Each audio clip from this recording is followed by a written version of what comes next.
Good evening. First of all, I want to thank Trespa and Apara. Thank you very much for inviting us to the, I think it's the third session in the series. Gracias, Omar. First, I'd like to tell you what the structure of the evening will be. It's quite simple. Stephen and I had a series of conversations, written conversations and Skype sessions, and we came to a kind of mutual agreement. It was something that Stephen felt would work for him to start with a series of themes, 6 themes. I think there's 6 themes, right, Stephen?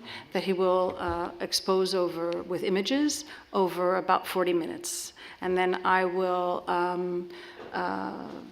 posit some questions and observations that I've made about Stephen's work that we've also sort of discussed, but I have no idea what his answers are, what his take is, except that the questions, he found the questions to be, let's say, at least challenging.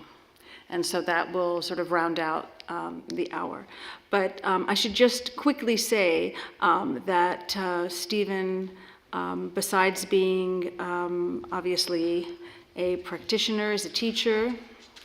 He teaches at the Cass London Met University, where Peter St. John also teaches, and last semester they taught together, Peter of Caruso St. John. He went to the Royal College of Art, and so he was there from 87 to 89. Those were basically the Thatcher years in England.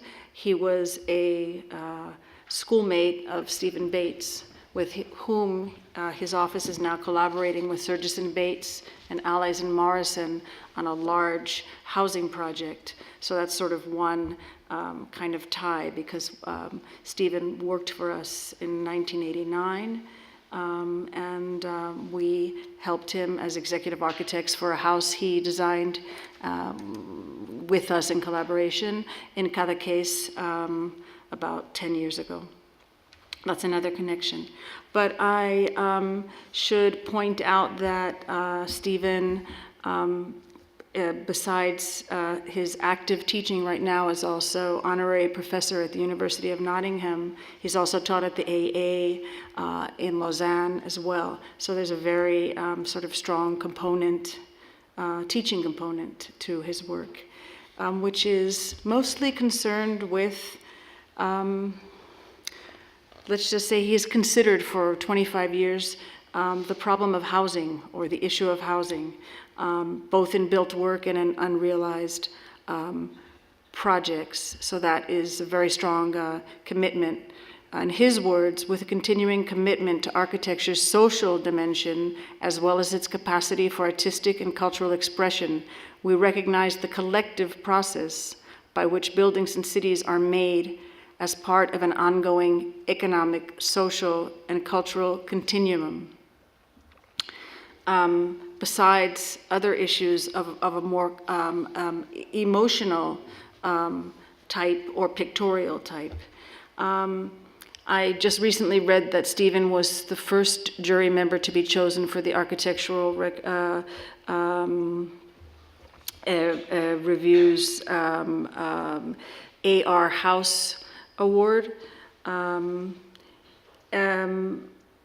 Just a few brief pinceladas of what we remember about having met. We met in 1989.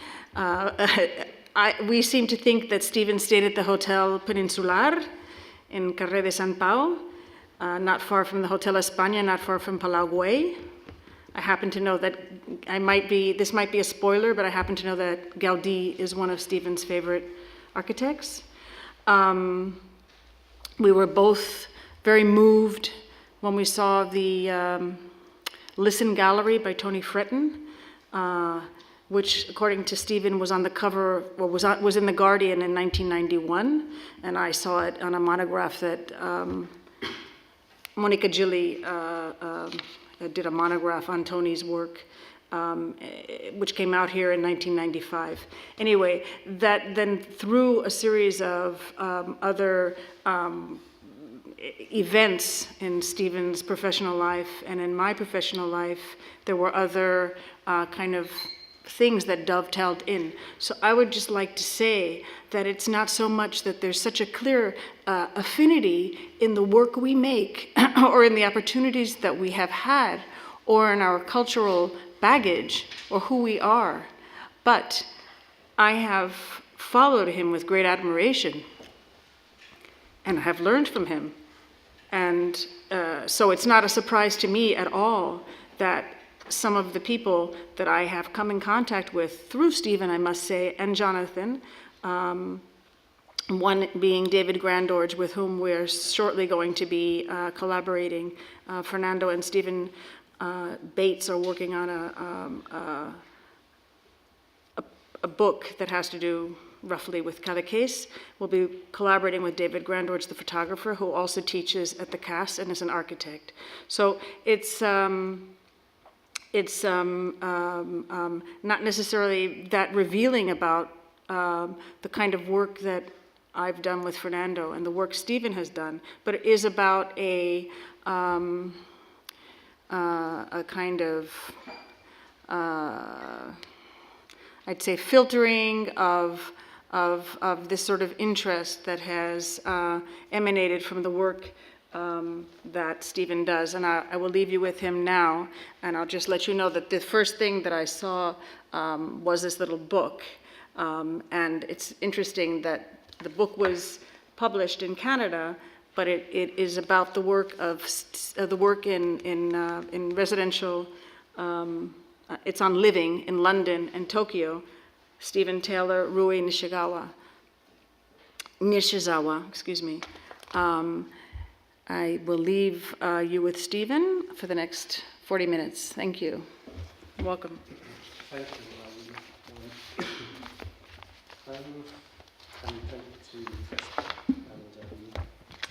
and thank you to Trespa, and thank you to Architects for Architecture. It's a great pleasure to be here in Barcelona, one of my favorite cities in the world, I have to say. As Eileen said, I'm going to race through several projects around several themes, 6 ideas of the city. They're not really my ideas, they exist. So in some ways they're kind of observations, but they're ideas that that interest me, and they come back through project time and time again. They're all urban ideas seen through architecture, you could say. Friend of mine once said to me that urbanism is the mother of all architecture, and I think this strikes a very strong chord with me, in the sense that I think every project we make, whether it's one single house in a street or a piece of city plan, these two disciplines are inextricably connected. And that's really what I wanted to kind of focus on this evening around these 6 ideas. These first 3 images I wanted to show you are, you've probably seen these kinds of things. I mean, this is a 19th century photograph of the East End of London. For me, it's very fascinating on a number of levels, not least its architectural configuration. 2 lines of houses, very simple 2-story brick houses. London is a city of brick, but its lower story is render, and its cornice line at first floor holds very well this arrangement of door and window. Each house, very simple, 1 door, 1 window, that give a kind of connection to this, it's not really a street, but this lane or alleyway. The window is a big window. It's surprising given the tightness of this space, and the window is allowed to be made private by the use of the wooden shutter that closes. So I find this very fascinating as a sort of idea of, let's say, togetherness or collective belonging in a piece of city. Similarly, in this picture, it's down in Deptford, also taken around the same time in the 19th century. It's made powerful by the use of the doors and their porches. These are very simple things, but they're very strong. They kind of beckon across the street. They speak to each other across the street to, let's say, hold the street, creating a datum at first floor, a datum that is the kind of realm of the public world of this street. And that's a simple architectural idea that has a very strong link to its piece of city. I'm sure you've seen this picture before. It's I think it's Arat Klein. It's taken in Antwerp in the 1960s. It's famously used by Herzberger in his book. What's it called? Lessons for architecture students, something like this. It's a very, very famous photo, but for me, what it holds is a fantastic informal way in which the city street is appropriated, not programmed, but loosely appropriated by its inhabitants. So these ideas are at play in this project in Fulham, in London, which is currently under construction, should be due to complete in July of this year. It's not a street, it's a cluster of buildings, a cluster of little buildings, a little bit like you see in this old photograph, a kind of informal coming together of volumes. Here's an early concept model, which actually you see there's 5 here, but we were knocked back at planning. It became 4 houses. It's a group of 4 dwellings that sit in a very interesting site. The site is here to the left of the screen, and it's quite typical, this kind of site in London. It's a sort of backland site. It was typically serving the outer grander houses, you could say, would have been accessed via a little passageway here. And so kind of quite typical, you find these arrangements in London, got built into over the years, over the century, with little accumulations of buildings. Here's how it used to look at one point, sort of informal little accretions. And then by the time we got our hands on this site, this space in the middle was entirely built. Nothing precious anymore, no charming houses, but a kind of accumulation, a layering of building upon building. And our project was to really demolish this and then look at ways of making a new housing project within. And you can imagine by the nature of this site, overlooked, very close proximity to its perimeter neighbours. Our strategy in this project was to, let's say, take away from the volume, not literally, but in concept, to kind of remove pieces and make voids and gaps that could become the public space or the semi-public space between a series of dwellings. So there it is before work started. It's an idea. In one reading of this project, it's 4 houses, and another reading is it's one apartment building on 3 levels.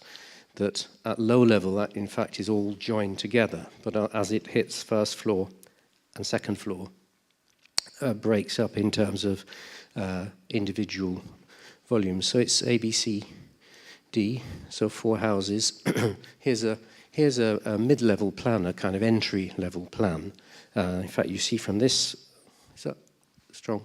This is a kind of idea about entrance and public space. It's a sort of carpet of brick that take you into each of these dwellings. Each dwelling is the same, a kind of repeating dwelling unit, differing only on account of its position as each rectangle finds its comfortable locking slot in relation to the perimeter.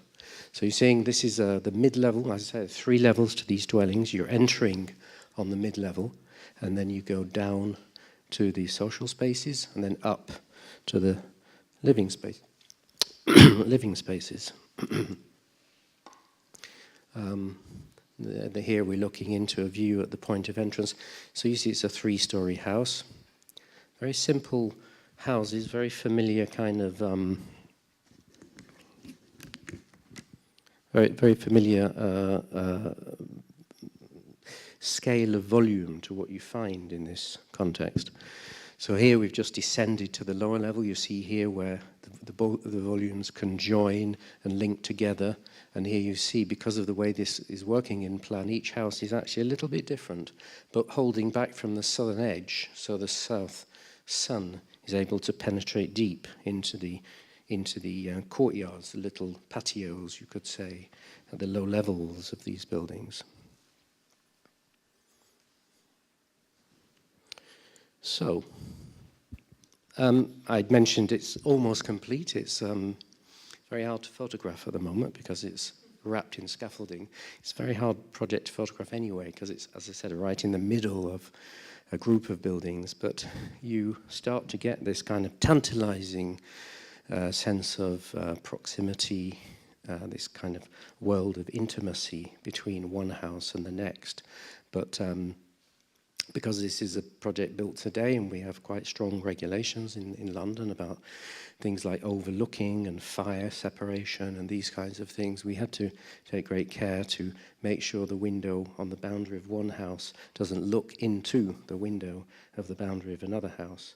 So this is a sort of exercise, if you want, in plan. The second theme, well, I call it house as city. And some of you might have seen these two slides before. I know all of my colleagues in London use them.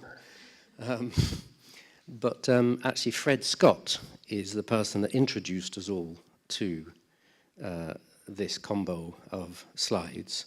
Fred Scott was a teacher at Kingston, architect, very fascinating character. And I sort of appreciate what this pair of photos do. It's essentially London, as you know, is a city of houses more than apartment buildings, and these are some early Victorian houses in Kensington, kind of individual houses. They were obviously very grand houses, these ones. Individual houses with their great porches, but this arrangement of porch and open sides to the porch, the photograph speaks for itself, but give this sense of connection.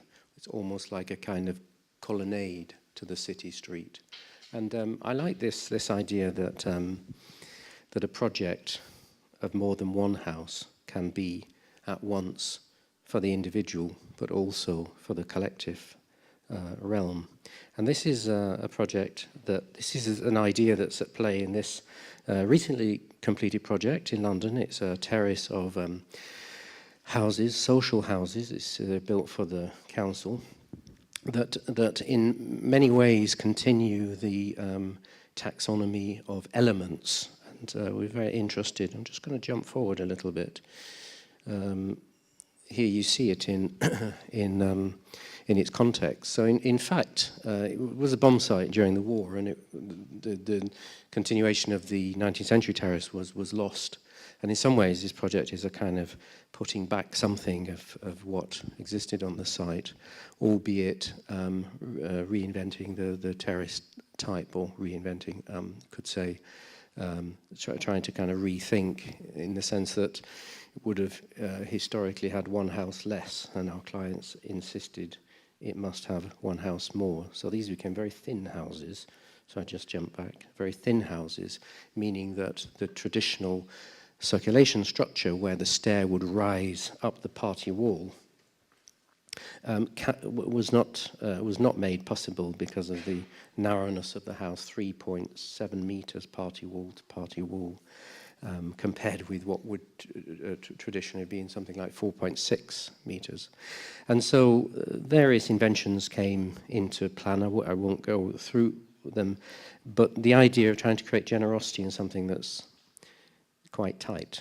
So the stair pushes to the middle of the plan, and the kitchen becomes a thin space, but whose south-facing front pushes out into the street and makes a little seat, which is sort of officially not the dining space of the house in terms of the kind of regulations of room standards, the dining space in the back of the house. So it's very much also, I suppose, a project about looking at the kind of typology, but looking at the taxonomy of elements. It's about repetition and variation, the way in which the end of the terrace needs to, adjust. The house can't be the same house on the end as it turns the corner, as it sort of beckons the pub on the other corner of the street, feeling there's an opportunity for buildings to in some way speak to each other. I like this idea that buildings have the potential to kind of strike relationships with other things in their neighborhood. So the last house has a slightly wider plot and a kind of, let's say, a morphing of the bay window, which is a component for all other 6 houses, morphing into its corner and its terrace as it turns the street and links with the lower buildings on the side street.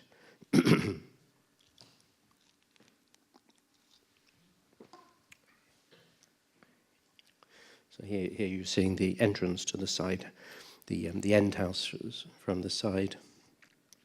And this, how am I doing for time here? I've got a strict time clock here. City is spelt wrong for the English, but it's this deliberate French spelling of this idea, and we don't have an English word for this. So the French idea of cité is it's a kind of, let's say, a holistic urban entity. It's a kind of, I think you have it here, but for me it's an idea and something I'm rather fascinated with, that in the city you can make a piece of architecture that's at once part of the wider fabric of the city, but is also kind of unto itself. And it led us a couple of years ago to make a little book with our students at the CAS, and we called it City Within City, here spelt English way. And it was an idea about a kind of analysis of different kinds of urban structures. And so we have, don't know if you can read those on the screen, but we call them holes, passages, and grains. So Barceloneta is a grain for us.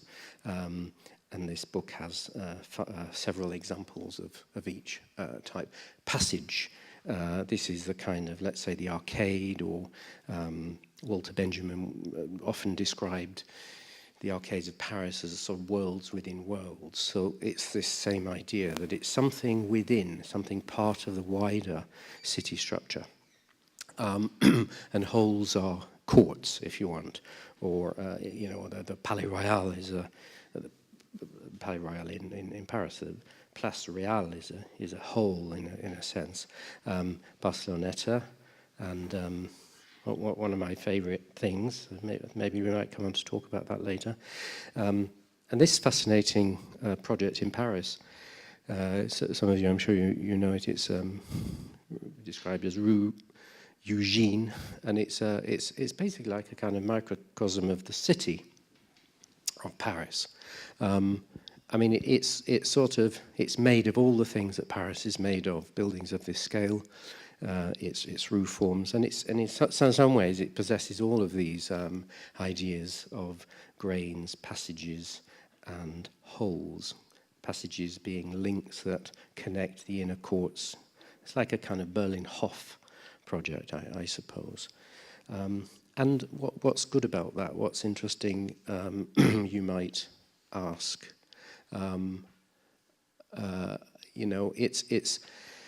It's a kind of an idea about making a piece of city. It's about coherence and identity.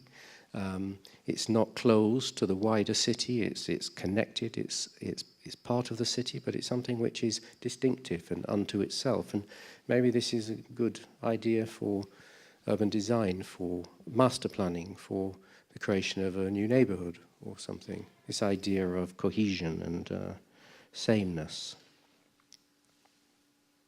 you know, I think we all have this experience where we live. If we like where we live, we sort of, you know, we say that's my street, which has these characteristics, and I like its big trees, or I like these terraces, or I live in this courtyard, you know, the one with the big windows or the big tree, and I think what I find fascinating about it is the idea of belonging to something within this wider city. And so this idea was at play in a project that we are currently making, but on a different level, the idea of streets, I suppose, or the idea of grain. So this is a kind of one of a number of London examples of grains. It's the Samuel Lewis buildings in Islington, a series of finger buildings on a north-south axis. Led us to do some studies about what's a good width in relation to height, and there's no magic formula about it, but it was helpful to look at precedent. So this project, which is in Hackney, it's a social housing project, it's a public commission, made us think about the idea of grain, urban grain texture. So this is an idea about looking for a kind of pattern of streets, backs, fronts, and laying it out across the site in a manner. This is the site, it overlooks the park to the south and overlooks a little public park, small green to the right of this image. It's a collaboration, this project, between two other London architects, Henley Hale Brown and KCA.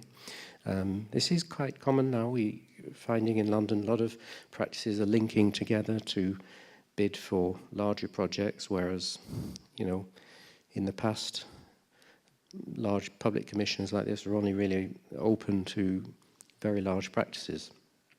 And I think this is a really welcome shift. So the site used, in the 1980s, the site used to have these towers on it. It was deemed to be one of the most notorious estates in London with very high crime figures. Actually not bad buildings, but they were, you know, out of fashion. And you know, it was suggested that they should go, and they went. But we must put back the same quantum of housing plus 10%.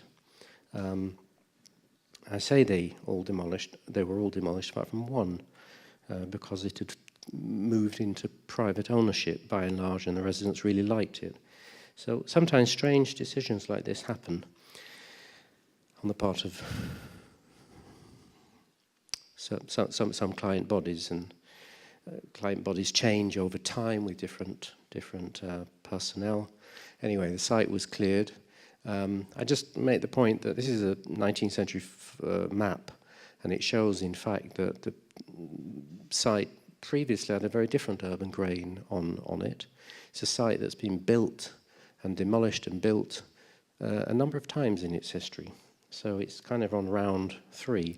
And this is a plan of a project which looks to kind of propose a mansion block scale of buildings. So they're 5 and 6 stories. Essentially organized on a north-south axis.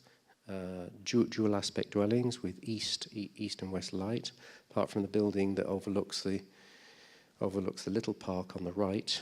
The figure orientates to make another kind of arrangement. So there are 3 architects at play, but everybody agreed that in the interests of sameness, or let's say consistency, that we would all make buildings in brick, and that would be a kind of economic idea, and we would all adopt the kind of element that is the bay window on its street sides, so that its living spaces could push out in the street and enjoy north and south views as well as getting east light. And this led to a lot of consistency in the project, even though 3 architects had slightly different, you could say, handwriting or personal, you know, characteristics that they were pushing. But within the project, if I just go back a plan, beyond the kind of repetitive nature of this arrangement is is the way some of these fingers hit corners and ends and need to do something more than the repeating typology, a bit like the housing project I just showed you. So, well, here are some moments where the corners turn as they, for example, in the building to the right, turn into the courtyard. This is a building overlooking the little park with three courtyards, 4 fingers. It's essentially organized as a 2 U-shaped buildings with semi-private courtyards here, and at the top with a more public courtyard, a kind of Palais Royal, a colonnaded space. Perhaps that's not very clear on the screen, but it's a cross-section through one of the courtyards which show the arrangement of the dwellings in these 5-story buildings, essentially organized as 2-story houses at low level, and then 3 layers of apartments from this kind of colonnaded gallery arrangement. Here we're seeing a model view of one side, the 2-story dwellings at low level, and we call them gallery level, or in the 60s we call them deck access apartments. So this has recently obtained planning consent and should go on site in about six months. So this 4th idea is, well, I've touched on this idea of repetition and variation somewhat, and I like showing this image towards this to this end. So it's, you know, as you can see, it's a terrace of brick houses made very strong by this kind of repeating set of pilasters. But somebody at some point, perhaps in the last century, has kind of altered one of them.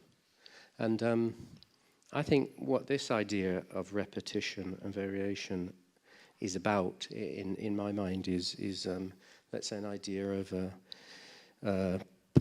tolerance or acceptance that nothing's perfect, imperfection is good.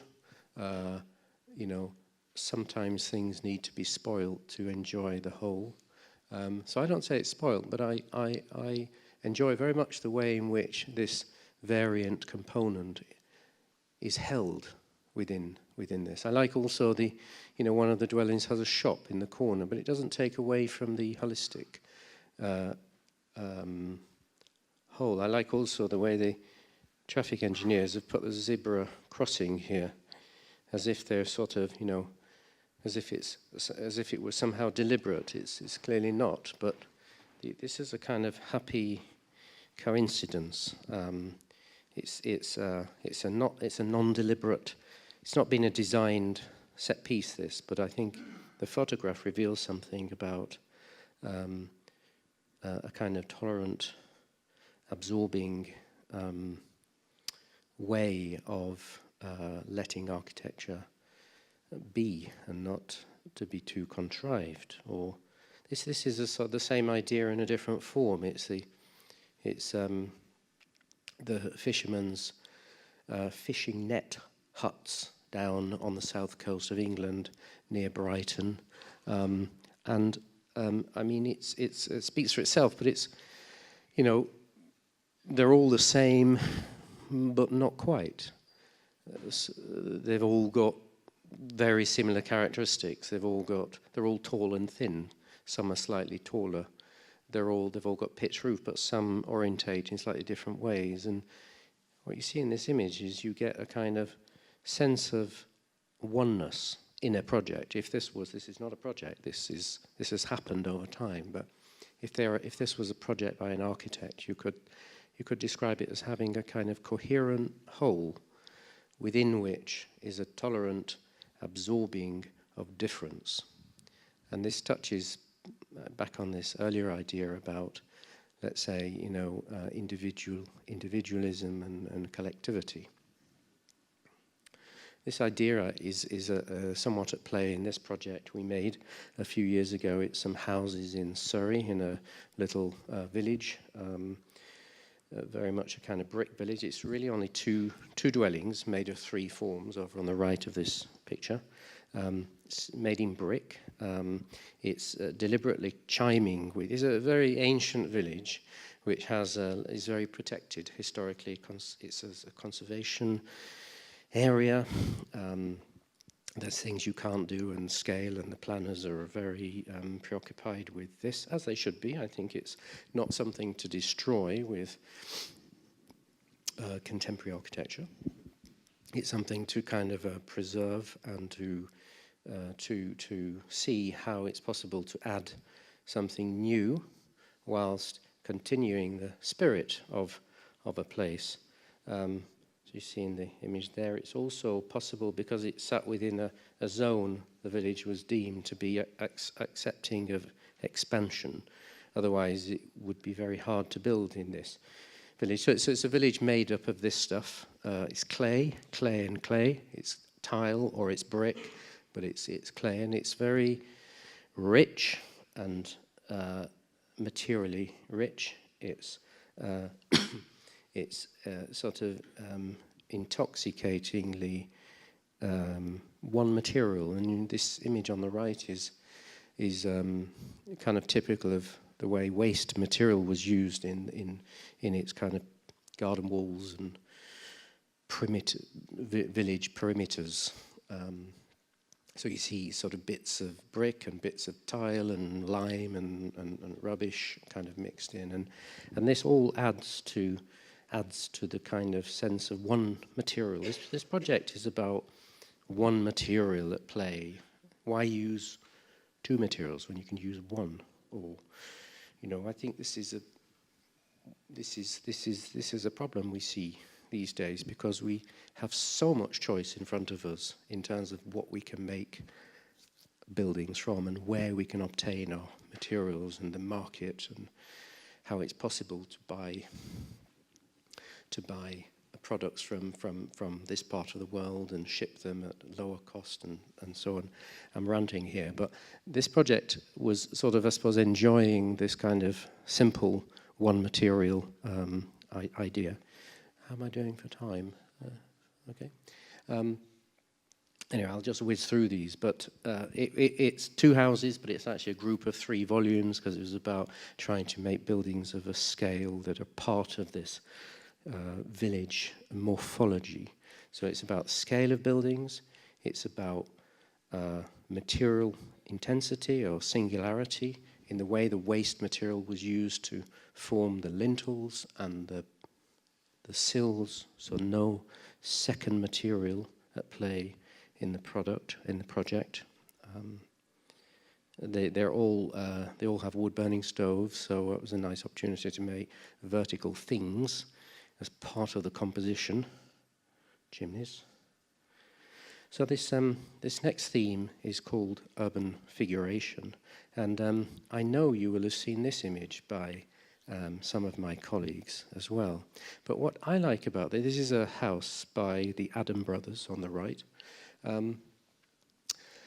Actually, Tony Fretton first showed me this picture, but what I like about it, it's not to speak of the architecture, but it's an urban project. And I don't know if the Adam brothers knew this or did this deliberately, but you see in this map to the left of this picture how the building sits at the end of Chandos Street. It's called Chandos House. Sits at the end of Chandos Street, and you see how the porch here sits really on axis, almost on axis of the street. And one could speculate as to whether this is why the house was organized with this asymmetry. Probably not. It was probably just about making a big room and a little room either side of the entrance, given the limit of the width of the plot. But I have a sort of sense that they did have a kind of urban inkling. When you look at the reading of the windows, you notice the panel of stone between the windows diminishes in width as it moves from right to left. The windows stay the same module, but the panel of stone diminishes, and this for my reading, has a idea of movement or shift. So when you're walking up Chandos Street, you have this sense that something is around the corner. You don't really, when you're here, you don't know the street is doing this necessarily. And I like the way there's a kind of, let's say, urban action and reaction between building and city. This is another sort of different example, but it's I think it's the Belgian embassy in London, in Kensington, and its main body of buildings is orthogonal to the old street pattern, but its porch has to do something to kind of somehow acknowledge its position on this bending curved street. So these ideas were some ideas at play on a recently finished project we made in Belgium, in the city of Antwerp.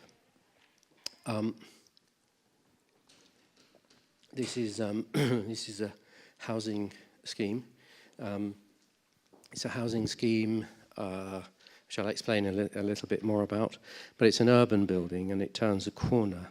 And here's an early view of a model study of the project, looking at the terrace of housing in repetition that turns and becomes an apartment building, and then finds some trick on the corner to turn you in the city street, in the way that its facade is brick skin, is folding at the upper levels. It doesn't just turn, it folds and acknowledges the corner junction in the city, offers a little gift to the city in the form of a bench and a light, and lots of arguments about who would pay for the electricity and the lights, because it's not a street, not official street light, which was fun. We had to sneak it in the specification and link its power to the. But there's a number of ideas in this building, but the one I really wanted to speak about is its figurative quality, as its long terrace of dwellings turn the corner and find a kind of action to kind of take your eye around. It started life as a competition. Here's a very brilliant master plan done by the city, actually probably 15 years ago now, and it was a very respectful master plan of this neighbourhood of Antwerp. It's called Cadix, with the docks either side of this plan. So you see the building is an L-shaped form that forms part of an urban block, and the grain of the neighbourhood was very much a characteristic of the master plan, something that was promoted by the master planners, as was the kind of dark, dour, heavy brick buildings that are often predominantly warehouse buildings, some fishermen houses. And we felt very nostalgic about that, seeing this neighbourhood transform very dramatically through lots of new housing that was coming to the city. So we won this project with Happel Cornelis, a Dutch practice. There were two sites. In fact, we did this. They did the opposite corner of the block. It's just to describe it very briefly, so it's a terrace of houses, 3-story houses, which you're seeing here, with 2-story duplexes on top. So that's kind of house-on-house arrangement that then turns the corner, as I was describing, to become an apartment building and complete the urban block. So you're seeing here in cross-section this 3-story house that has a kind of double height space on the garden, the street here, the garden here, a low compressed space for the kitchen as it opens up into the main living space. Here's looking out of that 2-story living space and looking through from the door on the street. So a series of houses. We were very interested to try to describe the house in its elevation. So here we have a series of houses. There's a kind of configuration So that's a 3-story house. This is the double height space beyond with the low ceiling, and trying to kind of communicate this plan or this arrangement within the composition of the facade. The house has a hat in the form of a little balcony to the duplexes above. So I think, that it's a building, it's a building for our clients. They're a housing association, then their residents, but it's also a building for the city. And I think, we all have clients to please, and I think buildings have a duty to the city in which they sit. Here's the upper level of the duplexes. So the duplexes on the top of the houses, so the house on the house, is access from the deck access, or now we like to call it gallery access because the deck in the 60s got bad press. So here's a view in the rear of these, looking down at these 2-story houses, and up to the circulation. The circulation deck is a sort of, let me just go back to that. It's a sort of, you could say, a kind of Queen Anne, a rip-off. It's a sort of idea that the balcony swells in front of the front door of the duplex, so it becomes not just circulation, it becomes, let's say, amenity space that's chain linked from one to the next. So this final theme is which I've talked a little bit about in some of the projects I've shown. It's revision rather than invention, and that's not meant to sound all conservative or it's about context. It's not meant to be contextual. It's meant to be let's say, to be aware of context, and to think about ways of reacting with its context. So here is a pair of houses we built a few years ago. They're in North London. They're in a very distinctive neighbourhood made of this red brick. It's a kind of you could say arts and crafts Edwardian period, and a lot of the ideas in the project are about ways of, let's say, making contemporary architecture that's part of something historical or part of something which has a very strong spirit. I don't particularly like the existing houses. They're not my thing, but they are what they are. They are there, and how could we somehow not fight them, but kind of work with them and somehow be part of their DNA. So you're seeing in this photo where it's a pair of houses that join up with the neighbor, and he's here making friends with the roof profile and the decorative detailing of the roof. I'll show you a plan. It's the neighborhood is full of these things, and in fact they are amazing inventions. I think the arts and crafts was a fascinating period of architecture, which was sort of came abruptly to an end as the war came, modernism, the revolution kicked into play, and this kind of architecture went out of fashion. But I think when you look back at it now, I think it's full of fascinating ideas. Here we're seeing the living room of this house occupy the porch of its entrance because it can't put a window on the facade because it's too near the street and has problems with privacy. This idea of pairing but opening up between. They're quite beautiful, these houses, I think. And but this project for me is primarily an urban project, and here is the site that it occupies, and you see the long run of buildings that you just saw in the photo where it's linking to. Very difficult site. It was never built on at the time of the rest of the neighbourhood's development, because of the train line, you see there 2 train lines here, one underground, you're seeing it reappear there, and one overground here, which is now actually a recreational park. But these 2 railway lines really limited the development of this site in terms of its foundations, but subsequently we now can pile buildings and build closer, and our client was very savvy in spotting this site as a site he could build. It's a very high value site in London, and made it worth the kind of construction cost and effort. But as I said, it's an urban project for me, and it's an urban project because there's a realization in our mind making this project that it could have a role to play at this junction. So, you know, a kind of rather unpromising site and a rather unpromising kind of road junction, 4 roads coming together. Not busy roads, but lots of tarmac, let's say. And also a site that we couldn't put the building too far back.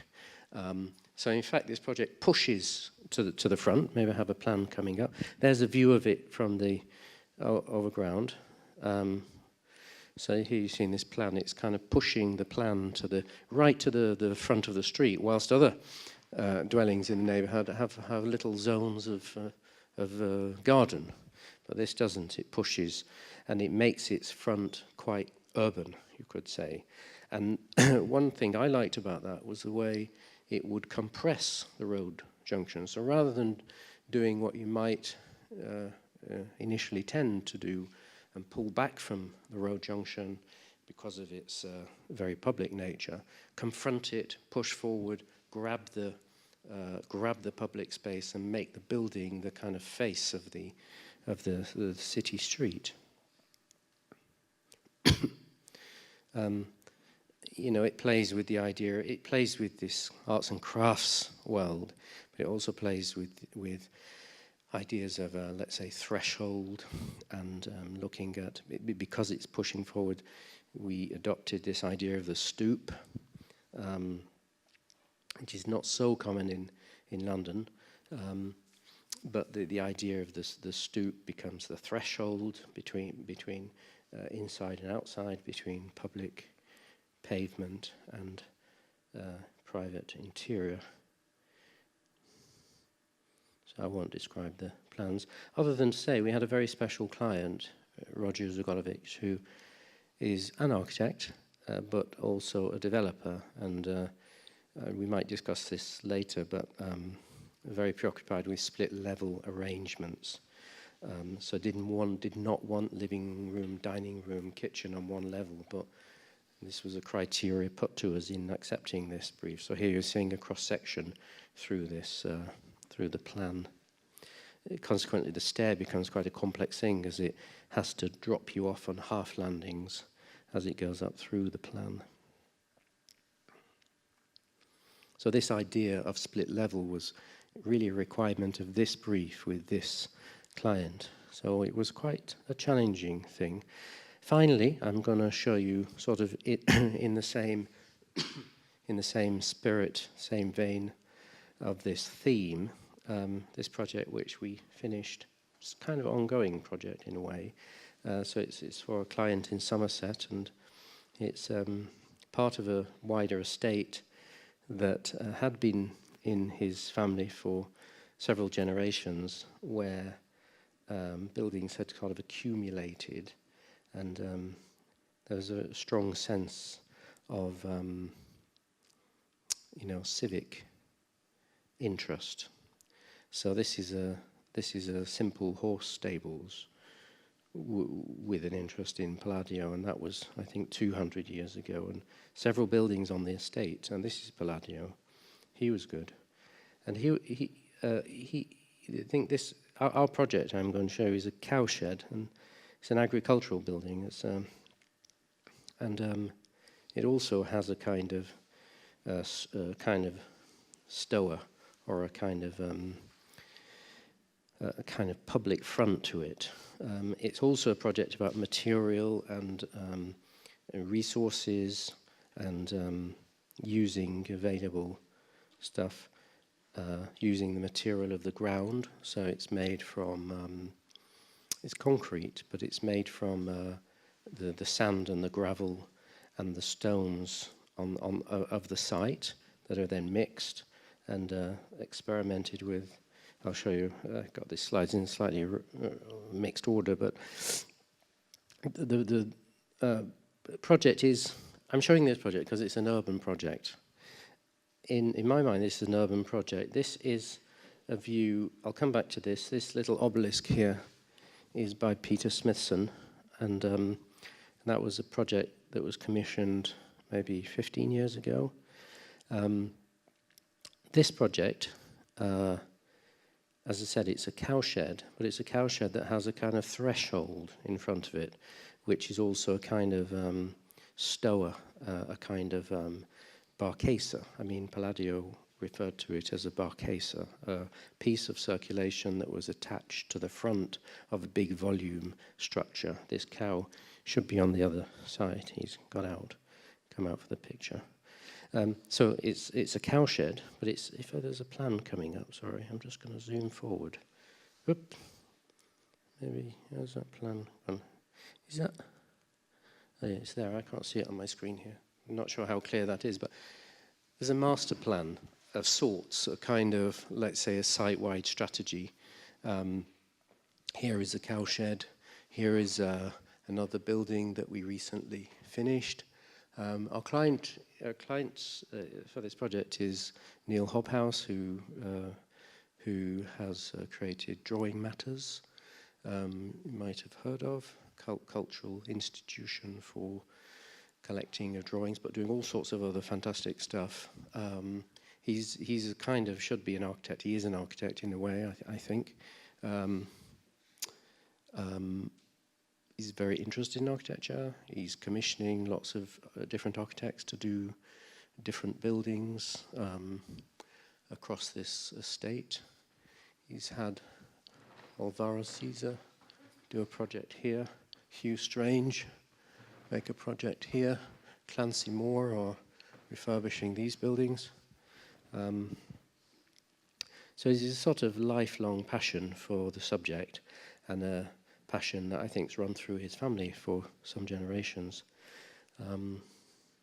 So, as I said, we first developed this site strategy, looking at where new buildings would go, and this big building is, I didn't really explain, I've nearly done here, but it's a farm grouping that connects up to the main house, and the obelisk you saw is on the bend of the valley, so it's a kind of marker between house and farm.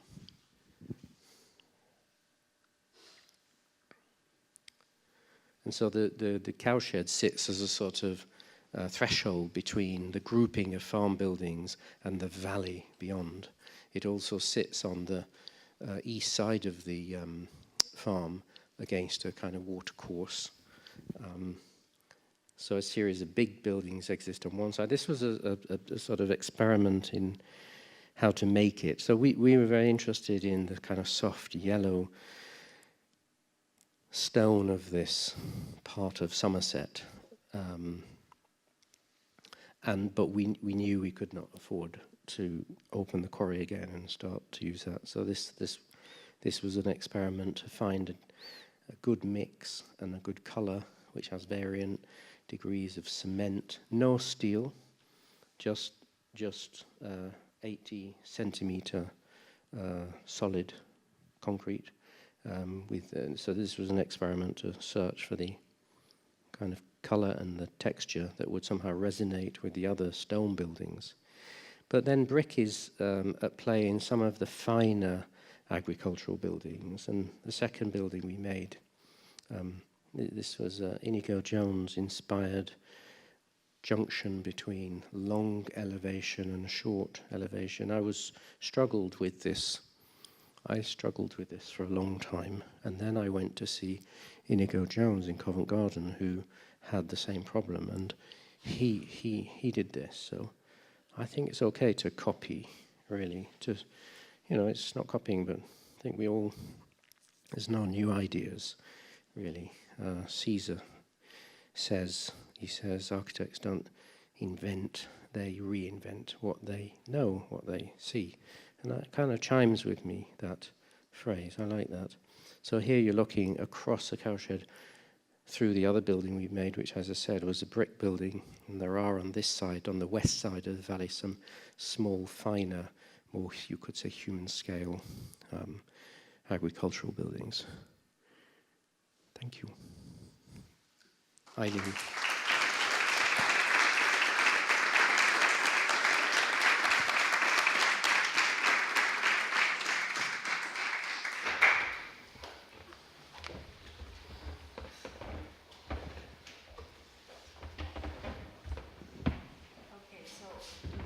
We'll have our, is this on? Yeah.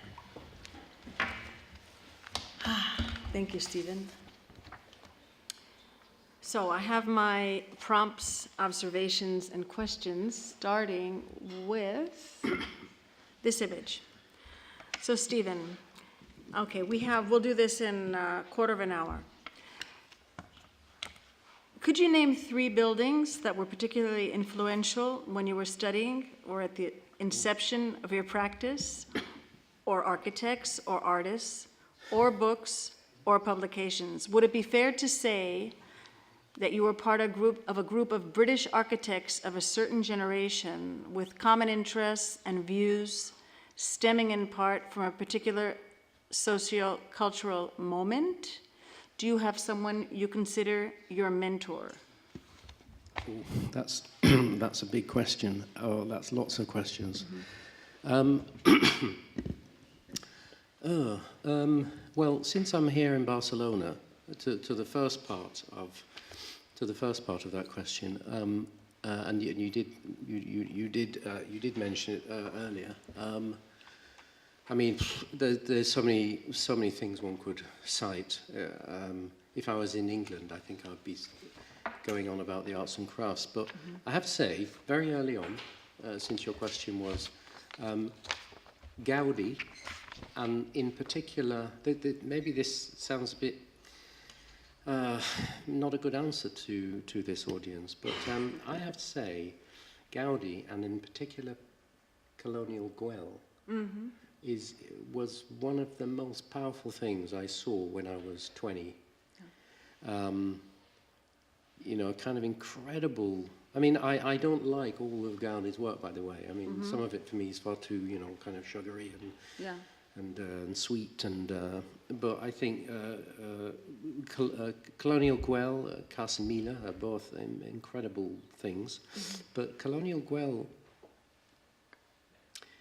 is just like he's the hand of God has just wrenched this thing from the earth. I mean, it is incredible imagination. Yeah. And he has to be one of the most unbelievably talented architects ever, I would say. I really think he is. And from that building in particular, I took enormous inspiration. We did a submission for the Stockholm library a few years ago, and really it was the crypt, the crypt that was really inspiring us as a building that's kind of in the ground, from the ground, made of the ground, even everything right to the furniture, the little insect-like benches. And then I think the other thing as an inspiration, and I mentioned it, was I suppose the again, since we're in Barcelona, I think that Barceloneta is a magnificent piece of urban design. And I was wandering through the neighborhood this morning, and even though some bits of it have been dismantled and some, architectural vandalism has taken place, as it inevitably does, it still holds. Yeah. And it's I don't know, what's very unique about it. I mean, so it's not only a foreigner coming to tell you about how good your city is. I don't know what's unusual. Let Well, me two say. foreigners telling telling this audience how good their city What's is. very unusual, and I can't think of another example. The width of the blocks Yeah, yeah, are very thin. I think they're 8 or 9 meters, Yeah. something like this. Yeah. And I know they have different apartment typologies. Yeah. Sometimes they're through, exactly. and sometimes they're single aspect. Yeah. And then they have the special ones on the corner, on the Exactly. ends. Well, they've been that wrap. Yeah, they've been And seriously, yeah. you know, to some extent mishandled over the Yeah, years. and it's but orientation yeah, for the still. sun. Yeah. And one could do a whole talk on it, but it's. I know it's, that I'm not currently teaching, but I do remember being at a jury.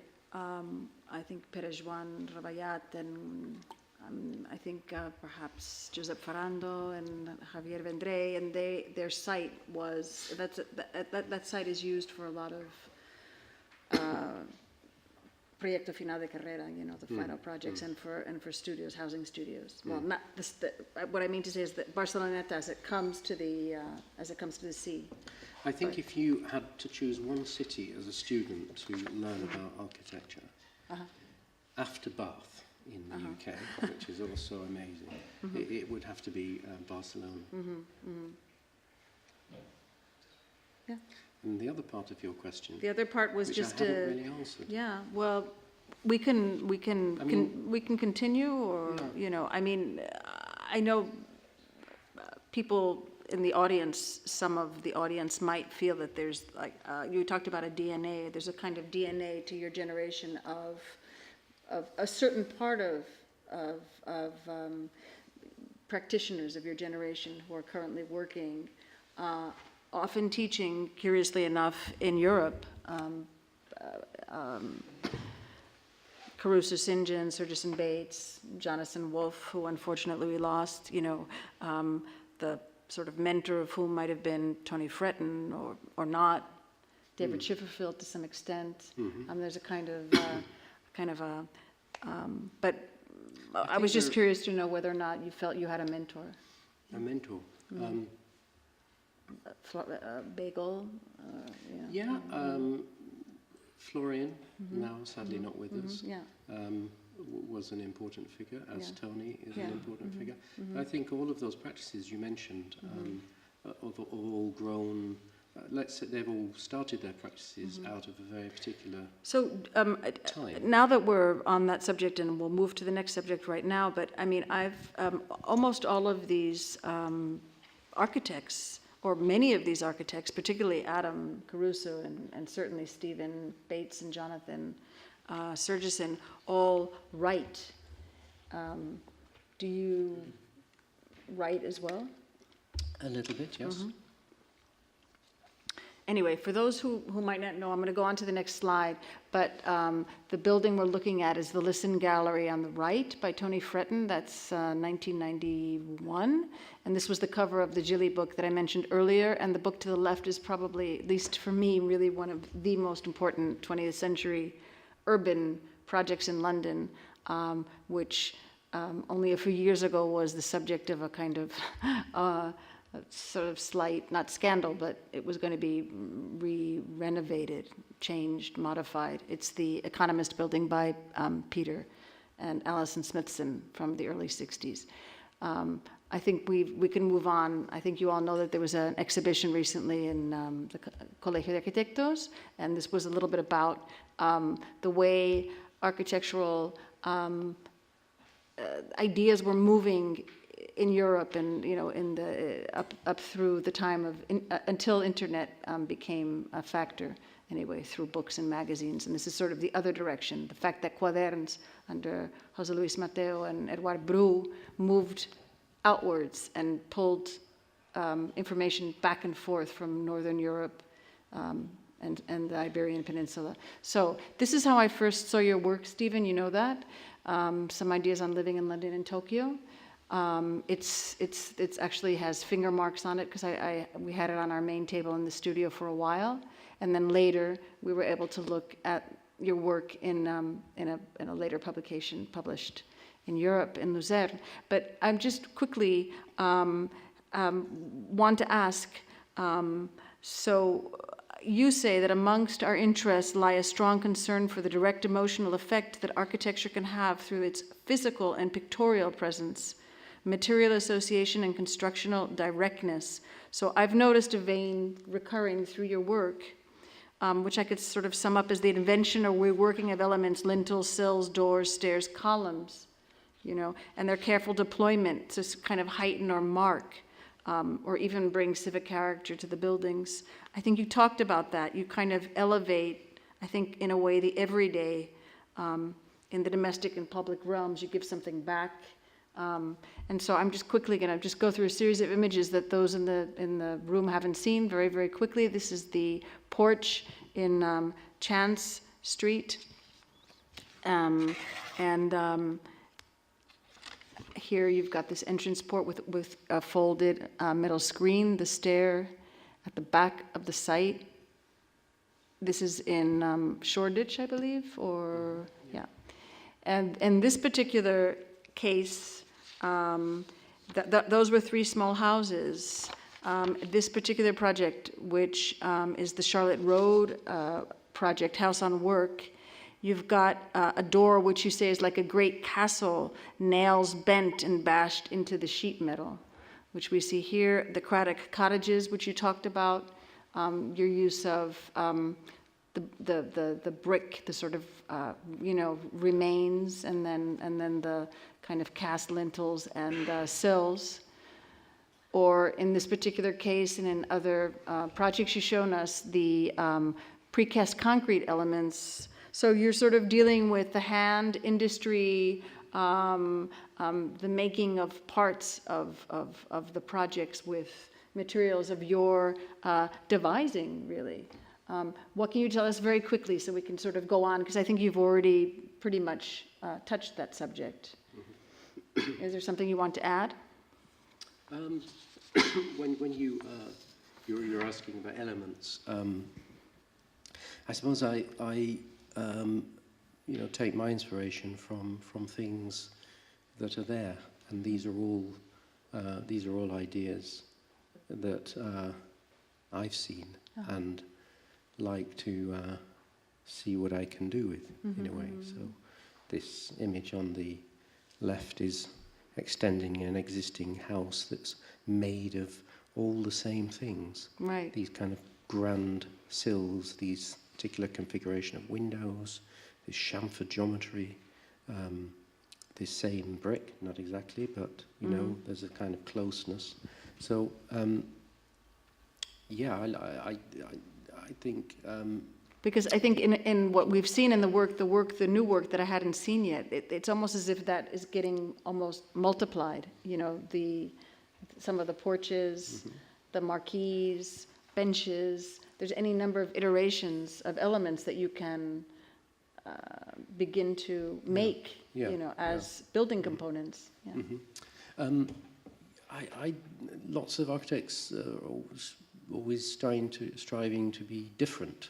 With the kind of, somehow it's in our nature to want to be different but I like to not be different, not be too different, to kind of play along, to kind of participate. Otherwise we wreck what we have. And that's not always, that's a slightly simplistic way of putting it. But well, I'm not giving you very much time. Working with the spirit of things. Yeah. So the elements that you refer to. I think there's even a little bit of sense of humor here. It's no. What I mean to say is it's kind of very lovely and almost. Because almost it's arts and precast, crafts. it's possible to make the tray with the plant pot. Yeah. And to drain it and blah, blah, blah. Yeah. So I'm going to go on very quickly to the connection between teaching, research, practice, and this just ties into the idea of scale and the idea of density and your many of your projects, some of the projects, most of the housing projects, I'd say all of the larger housing projects are dealing with densities that are were not necessarily the prevailing densities that you had to deal with, or that developers in the past, Victorian developers, Georgian developers were confronting. And so I just really like this, this image on the left-hand side. You say that when Berenice Abbott came back to New York around the time of the Depression, she, this incredible scale change became so apparent. She began to do a series of photographs, and you then take that and you use the Baroque in Naples to begin to talk about specifically that issue of the sort of mutation of of form, in order to introduce ideas about density and about using forms and compositions on sites which, because of their higher density, are a kind of point of change in the neighborhoods. And so you're studying this with your students, but you're also at the same time dealing with projects that are very much about those scale changes in the office. So I guess my question is about, what are your findings? I mean, if you could just sort of tell us for a minute if there's an overlap there between what your students are actually discovering and what you're seeing based on the trip to Naples. Yeah. Well, you were asking about writing. Teaching and writing are both ways of exploring things that you are not always immediately doing in practice, but they're great complements to practice of making buildings that are sometimes limited by your commissions. And so this our program this year, it's called Gigantism and the Baroque, is really, if I'm honest, and if my students hear this, they'll probably be alarmed, but it's a bit of a kind of experiment. It's an exploration into something which I think could lead somewhere fascinating, and we've yet to see, because we are 2 months away from there. Okay. But it is trying to conflate two things. One, the desire to densify our city, because we need to make more housing. Right. We are experiencing, I think, a kind of shift in scale, perhaps not to the extent that New York was in the 20s, but we are experiencing a kind of shift in scale. And in neighborhoods that hitherto have perhaps been low-rise, 2 and 3 stories, where now they're even the government, the planners are acknowledging that we need to leap in scale. Yeah.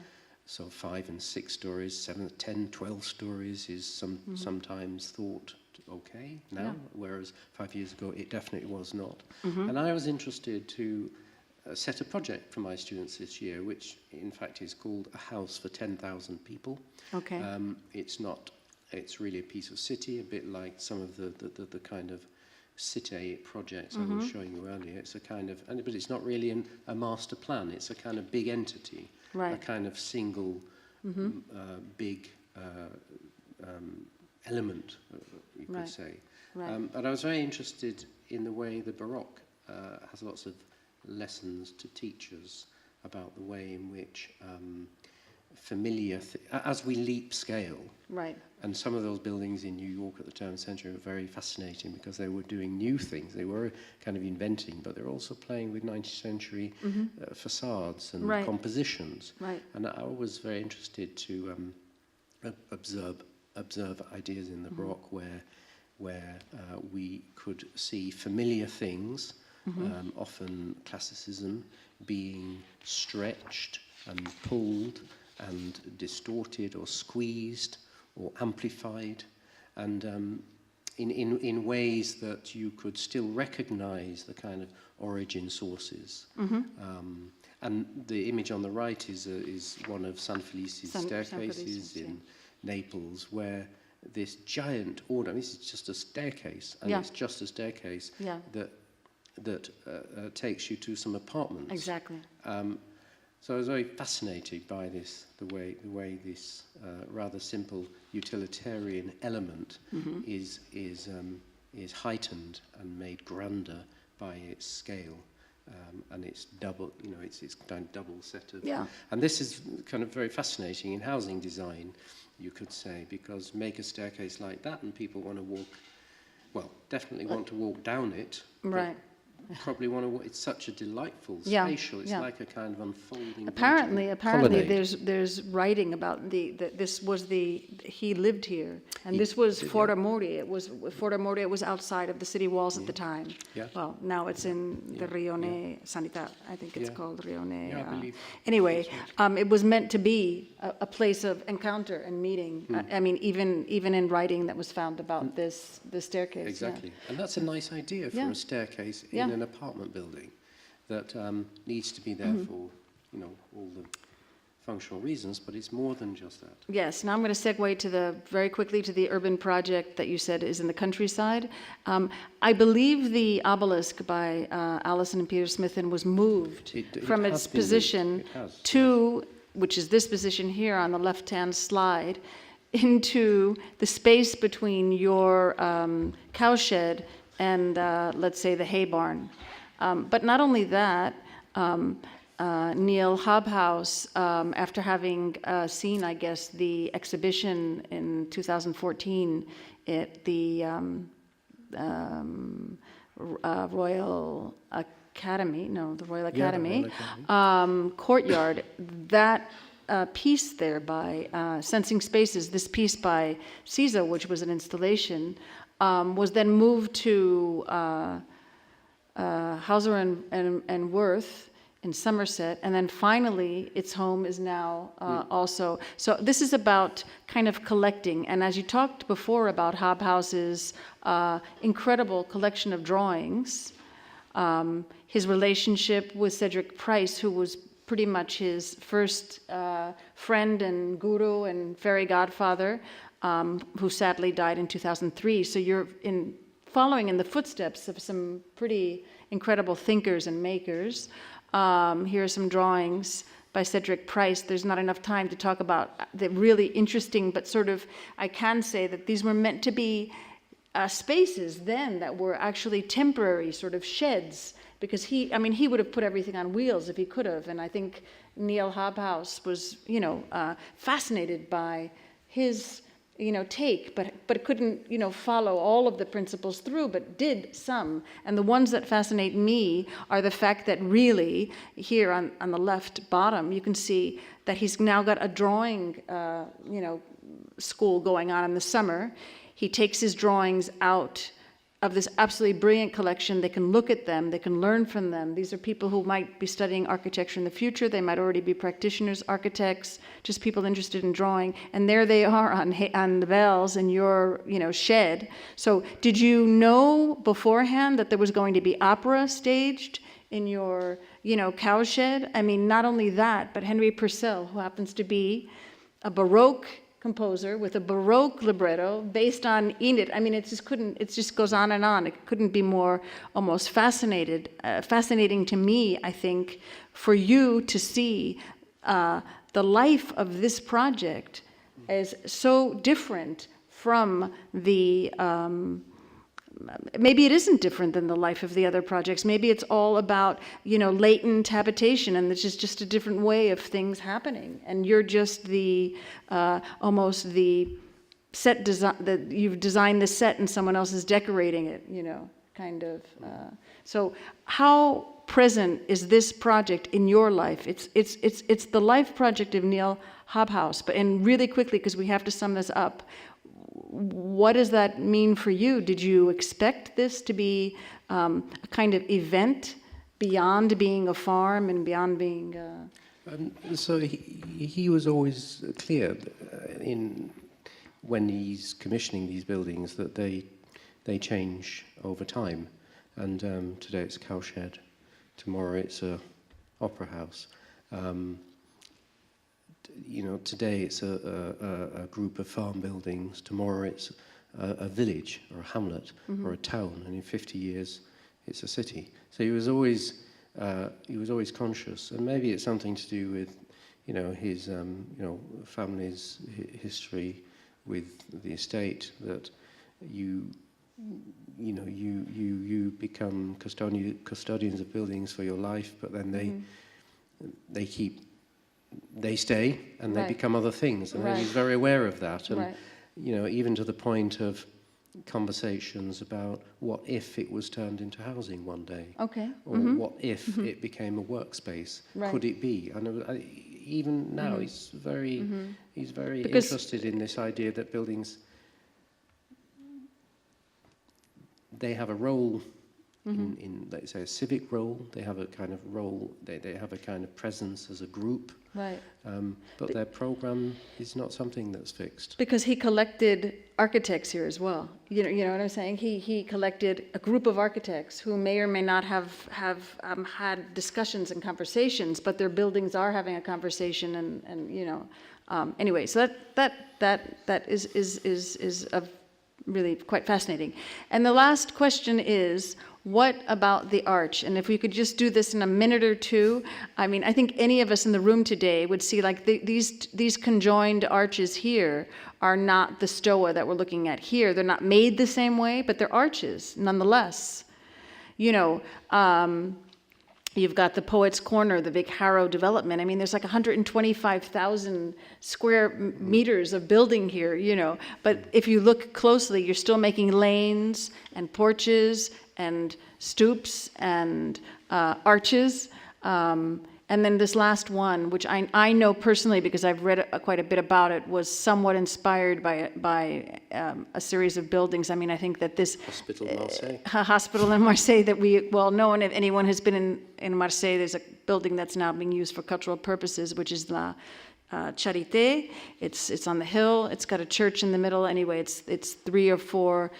It's a three arcade high. This is 4, 1, 2, 3, 4, 5 high. But just could we close this off on just sort of what about the arch?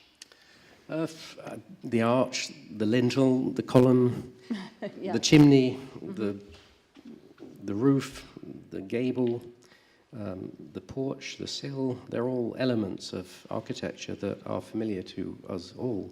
And it's all material in which to use in composition to make a contemporary arrangement that is at once for the future, but with a connection to the past. And would you say that the arch, for many of us, is somehow comforting, or it has to do also with a kind, in a European context, memory? I would. I'd say all these elements are elements of familiarity and association.